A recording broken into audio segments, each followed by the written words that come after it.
Hi, I'm Schadt, CEO of DoubleHorn. Today I'm joined by Stephen Straus, co-founder and managing director of KUNGFU.AI. Hi, Stephen. How are you? I'm doing great. Thanks for joining. Thanks for having me. Well, we got a lot to talk about today, a hot topic in AI. But before we dive into Kung Fu and AI, let's give me a little bit about your background and how you ended up where you are today. That sounds great. I appreciate you asking.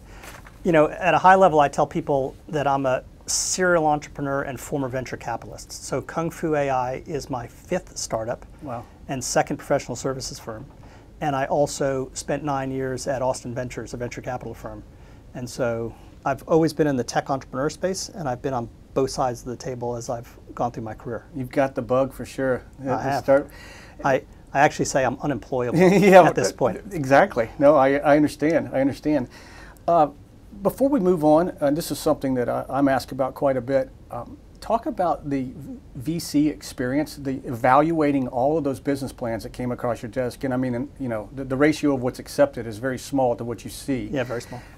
How did that, you know, help carve out your ability to go execute startups? I would imagine it was very helpful. Yeah, really helpful. Learning what not to do probably just as what to do. Yeah, you know, the experience of having been a venture capitalist for 9 years is invaluable as being an entrepreneur, because a lot of what you do in entrepreneurship is trying to anticipate what's going to happen and you know, solve for problems that you might not have seen before. Right. But after 9 years of seeing, you know, hundreds and hundreds of deals, and then sitting, you know, on boards of, you know, a dozen or more companies, I just have seen so many things. So my pattern matching, you know, coming out of being a VC is just very high. And the, you know, the time frame that I was at Austin Ventures is really interesting looking back, you know, in retrospect. So I was there for 9 years, and I was basically there for 4.5 years leading up to the .com peak, and then 4.5 years on the downside of that. Descent. Yeah. Exactly. So, you know, was at a really interesting, you know, seat to see what it's like on an upswing of a major, you know, cycle, and then on the downside. And so, again, all those perspectives are really interesting. So your question about, you know, just seeing so many deals, you know, I've had firsthand experience with world-class teams, and also teams that are, you know, anything but world-class. And I've seen, you know, companies that have made it through, you know, basically exactly as their business plan, you know, as they said in their business plan, which is basically almost nobody. Well, wouldn't you say that's very rare? I mean, startups, incredibly rare. To even hear you say you witnessed one is surprising to me. As somebody that started companies, they never end up, at least my experience. Yeah, I was basically thinking about one company, and so, right. And then just seeing all the different ways that things can go awry, and how people have recovered from it. So, just, you know, a lot of really interesting learning and experience out of all that. What would you say are some of those attributes? Again, before we move on to Kung Fu, I find this fascinating. You sat in the bird seat, right? Yeah. Watching up that vector. Exactly.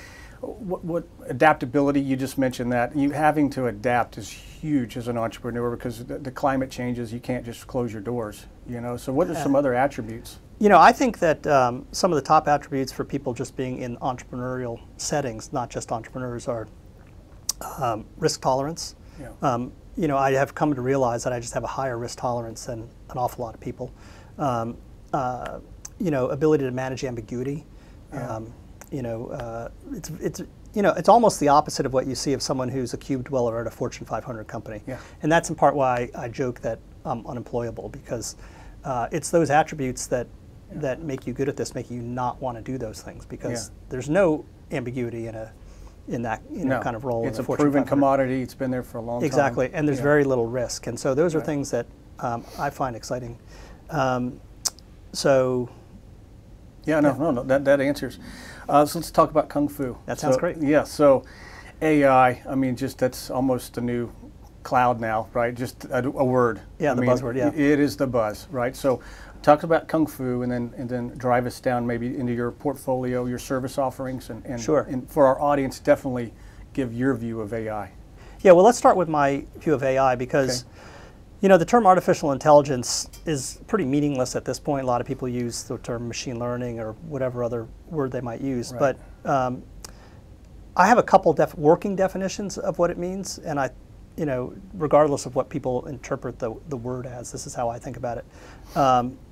The simplest one is is anything that a computer can barely do right now. Okay. And so that's a very moving target. And the example I give to people is touch tone on a phone where you dial with buttons.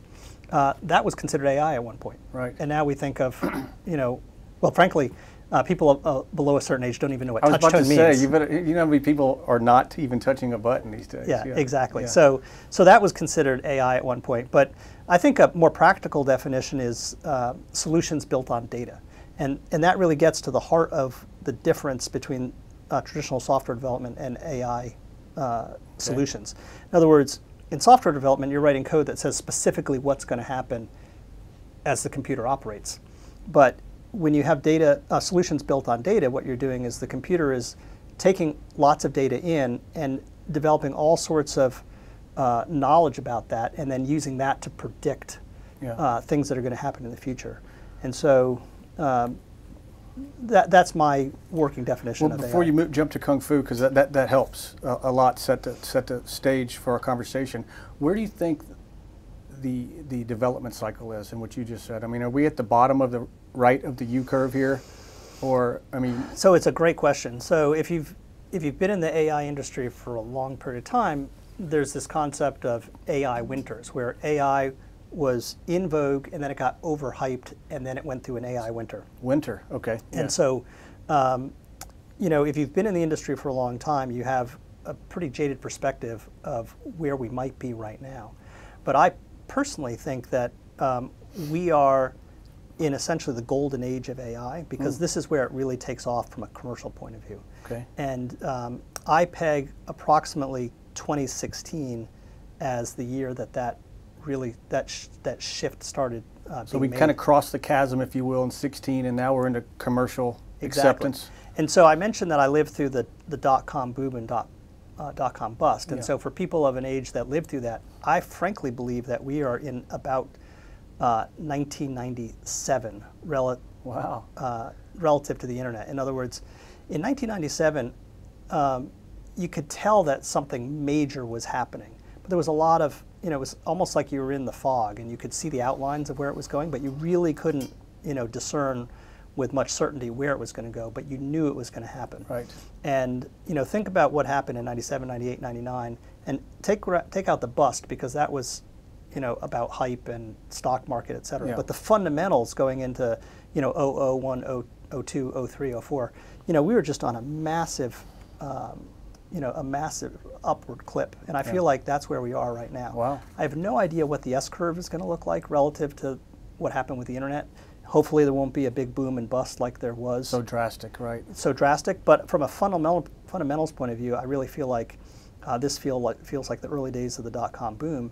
And all our clients are essentially saying that indirectly by saying that they really feel like they want to and need to start understanding how they can apply machine learning to their problems. Many of these are problems that they wouldn't have been able to solve and haven't been able to solve with standard software development. So take that, that's a perfect foray into Kung Fu. So your solutions, your services, and what you do, and you even go down the path of a use case. Someone approaches you with what type of problem? Yeah, so it's a good question. Yeah. So KUNGFUAI is a professional services firm, and we work with mid to large size enterprises, and we have service offerings in 3 areas. So we call them strategy, solutions, and transformation. Right. So on the strategy side, we help our clients understand what they could and should be doing with these new technologies and these new capabilities. And we tie their business goals to what's feasible from the state of the art of the technology to what their data is that they either have or they could acquire. And we offer a lot of services around what data they could be acquiring, either internally or externally. So in other words, you may say, look, I'm going to help you unlock the potential here. Exactly. Or they may not even know they have access to this. That's exactly right. Right. And so, and I'll talk a little bit more about our methodology in a minute, but just to give a kind of a high level view of it. So that's what we do on the strategy side. And then from a solutions point of view, we build these custom AI solutions for them. We start by trying to de-risk it as much as possible by building what we call a research prototype and then a proof of concept. And that proves that that the solution can be built. And it's important to note that in software, it's typically quite deterministic as to whether you can build something or not. But in the AI space, there's often risk as to whether something can give good enough results or predictions based on the data you have and the state of the art of the algorithms and tools. Right. And so we really try to front end and de-risk these solutions that we're building for our clients. And then the third pillar of what we offer we call transformation, and that's all about the notion of helping our clients bring these capabilities internally, inside. And so we meet them wherever they are. If they're just starting, we help them get started. If they already have significant capabilities, we help them expand from there. And I think there's a really interesting thing about this concept of transformation and where it's going, which is in response to the whole rise of the internet, companies completely reorganized. If you think about how companies were organized prior to Netscape, let's say 1995, and how they're organized today, it's completely different. And it's all in response to the internet. The names of the titles that we have in our companies, how we're organized from an org structure point of view, all transformed over a couple decades in response to the internet. The exact same thing is happening in response to AI. And the companies that get ahead of that are the ones that are going to be able to take most advantage of all these new technologies. But your arbitrage, if you will, Kung Fu's, is finding the companies that are either slow to that transformation or quite honestly have just said, we need help. We know we have to do it.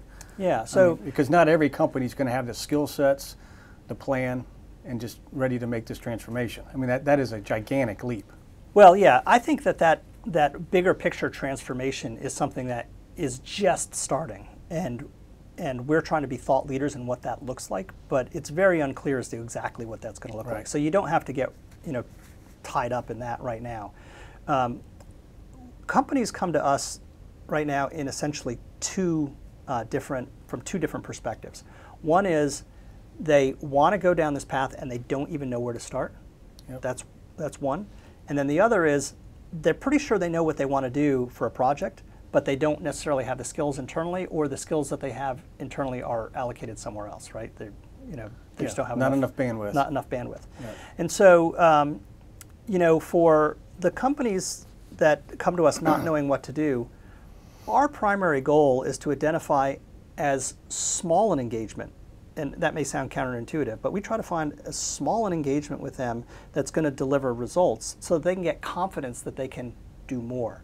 That's and so, we're really looking for this convergence of the biggest business problem solved by the easiest technical solution, and data that they either already have or can easily get.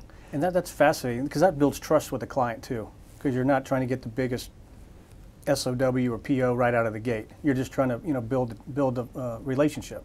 Well, that's exactly right. And the best thing for us as a company is not to get the biggest deal that we can get, but it's to do the best thing for our clients. And so, we're very focused on this, and we have a methodology for this initial bite size, which we call it's essentially a 100-day sprint that we break down into 3 components.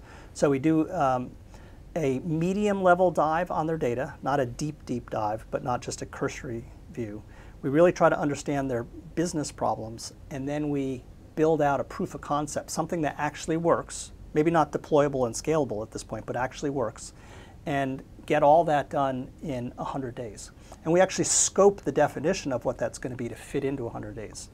And we also have a workshop component to that. We do a 1 to 5 day, typically not 5 days in this period, but a 1, 2, 3 day workshop where we bring all the right stakeholders in and run them through a set of exercises. Is that a requirement before you kick off the 100 days, or it can be done in parallel? We think it's much better to do it because when you get all the stakeholders in the room, you can really make sure that you're going down the right path, and it's a path that's going to bring real business value, and also you can understand if there's going to be any risks associated with the project while you're doing it. So I actually brought two pieces of paper here. We talked about this earlier. There's the lean startup canvas. So we have a partner named Voltage Control that is a workshop company. they work with us and run our workshops. But this we call the AI Readiness Canvas. And so you walk through this piece. Each one of these boxes is a component of a workshop. Okay. And so if you're doing a 3-day workshop, you break this down into 3 days. If you're doing a 1-day workshop, you have to go pretty quickly through each of these areas. And this is really a roadmap for how you, build a strategy and identify these use cases and then sort through them. And then we also have this data worksheet. And so, data is obviously critical for any AI project. And we will develop, 1, 5, or 10 of these data worksheets around different data sets that are necessary for us to understand what the company has from a data asset point of view. Right. And then it helps inform what we can do from a project point of view on this first project. What type of responses have you received from the clients around these methodologies here? We get great... Is it overwhelming to them, or they're like, thank you, that's exactly what I needed? No, it's not overwhelming at all, because we walk them through this step by step. Yeah. And, paid professional facilitators that are trained in this to walk us all through it. We actually like using a third-party facilitator, because then it lets us be a participant and then not have to worry about the organization of the workshop, et cetera. And we can just do our best work in a context like that. And so we all get walked through this methodology, and there's a whole educational component to this, because this is new for everyone. Now we're ahead of our clients, but we're trying to get them to where we are. And that's a great approach. It eliminates conflicts of interest too. I mean, it keeps everybody in the same page. I mean, you guys are vested together, right there with the client. No, absolutely. Side by side. Yeah. I mean, exactly. And I'd mentioned it earlier, but one of our primary goals is to de-risk the projects that we work on, because these are not deterministic. You can't say up front whether something's going to work to the level of fidelity that the client might want. Right. It may be a prediction model might come out 60% accurate or 90% accurate, and when you haven't looked at the data and you haven't run algorithms against that data, you don't necessarily know what's going to happen. That's right. What is the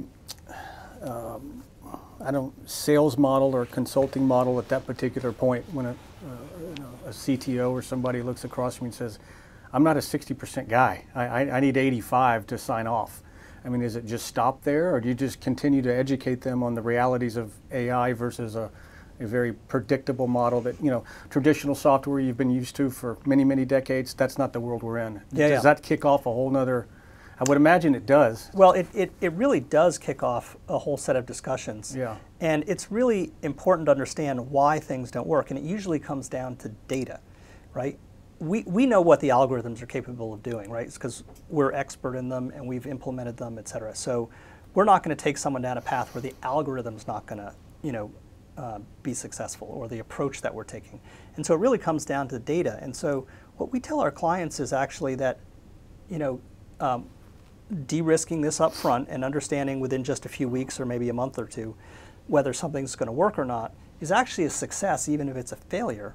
Because if this is something that can have a big business impact and the data isn't right to support it, you want to know that today so you can start, fix the problem and start, collecting that data or addressing whatever issue is with the data today, rather than waking up 2 years from now and realizing you want to do this but not have the data for another 2 years. Yeah. So there's a Chinese proverb that says, what's the best day to plant a tree?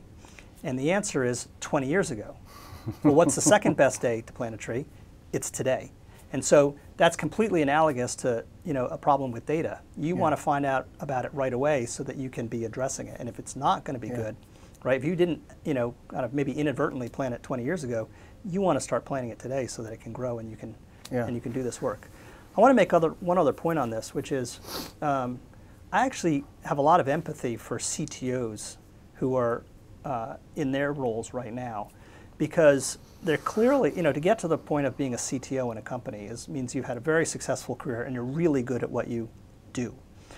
But there's a real discontinuity that's happening right now. Right. And it's hard for today's CTOs to know how to approach this, because they don't, many of them don't have most of them don't have a background in AI. And so we've actually had CTOs say to us, this looks like a really good proposal. However, I have no idea if this should take 100 days or 100 hours or $100 million. Right. I have no basis of understanding how to evaluate what you're doing. Yeah. And our technical team has a lot of empathy for the people on the other side of the table, because they're also, we try to bring in people who are not only machine learning experts, but also software development experts. And it's really a matter of building up trust so that they understand that. Well, and referenceable customers. Referenceable customers, et cetera. Yeah. And all that's very important. And we basically help these CTOs make this transition so that they can be managing people internally as well as manage external professional services firms like ourselves. Good deal. I want to talk a little bit about your team. I looked at the backgrounds that are associated, on your website when doing my research. I mean, some phenomenal backgrounds. I mean, some sharp people, you can tell. First of all, and I have two questions here. It's so technical. It's across the chasm. There's not, these folks aren't just sitting around all over the place, so you've got to go find them. You can't have 10 deep in every position. That's just, as startups and entrepreneurs, we know that, right? Exactly. How do you, can you afford not to have somebody that's not the best at what they do right now because of the stage of the game, because of the developing the human capital? That's just not where you are. Maybe in a 1.5 to 2 years you have a more formal program. How are you identifying this talent, and then how are you going to go about putting in a retention and plan to keep these folks around? Yeah, sure. Because I mean, these are the highest skill sets on the market right now when you go look at the bios. And on the planet. Yeah, on the planet, right, right. So there's a lot to unpack in that, but it's a great set of questions. So first of all, our hiring philosophy is we want to have just really terrific people on the team. Those people, people with, we are looking for, frankly, real unicorns, people who are very experienced in machine learning. But we also want people who have real experience in implementing real-world solutions at scale in that space, and that's hard to find. Yeah. And then another aspect of what we're looking for is we're looking for those people to also have software development experience, because it's one thing to go produce a model that can do a prediction, but can't be put into production. Right. Right. And so that's frankly not very valuable. No, you don't need science experiments. None of this is science experiments. Right. And so, as a company, what we're trying to do is find the best people possible in a couple of very specific disciplines, and we've been doing a bunch of work in the computer vision space and natural language processing space, among a few others. So we're looking for people who have deep expertise in these areas, as I said, as well as software development expertise. But part of our goal is to meet them where they are and then help them continue to grow their skills in the areas that they may not be as strong, so that over the a course of years they're really capable across all dimensions of what one needs to do as a consultant in this space. Right. And by the way, that's a big moving target, because we also do a lot of work internally to keep up with the research that's going on and stay on the cutting edge, because frankly, you can have a paper come out from an academic institution that completely blows away the state of the art of what's being done today, and that's a tool we want to have in our tool chest when we go out to a client. So as we wrap up, Stephen, let's talk about growth strategy. I know that you mentioned before, about 19 really being the first quote-unquote full year, of calendar year of our company. That's correct. Of your company, right? So you've definitely got an inaugural full year on the horizon here. If you look out for the balance of this year and maybe even the first quarter of next year, what are the, if you gave the top 2 to 3 focus areas from a growth standpoint, getting the company at scale, like you said, continuing to work there? Yeah, okay, so just to clarify, we launched our company in January of last year, but the full team as assembled today didn't all come together until March or April. So, so March 2020 is really a first full year, give or take. Yeah, I would say March 2019. Oh, I'm sorry, March 19. Yeah, 2019. This year is a full year, but so what we're really trying to do is we're trying to grow our firm in response to what the market is telling us. And as I said, I feel like we're at the very beginning of an S-curve that could be very steep. And so part of the strategy of bringing people on who are very experienced is that these are people who can grow and scale the business in response to the market opportunity because they've done it before. That's right. So as I said, this is my 5th startup. Our CTO and one of my 4 co-founders, who's our technical lead, this is his 9th startup. And so we're looking for people who at the top who can really scale this thing. Yeah. As I said, in response to what the market is telling us. But I really feel like this is as I said, a golden age of AI, and all our clients and the people who are coming to us really feel that as well. Well, good deal. There's no doubt you were right at the in the hot spot, and we will be keeping our tabs, no pun intended, on KUNGFUAI. Okay, and thanks for joining us today. I really appreciate you having me. Thank you. Thanks. Bye. Thank you for joining our C-Level chat. Look forward to seeing you next time.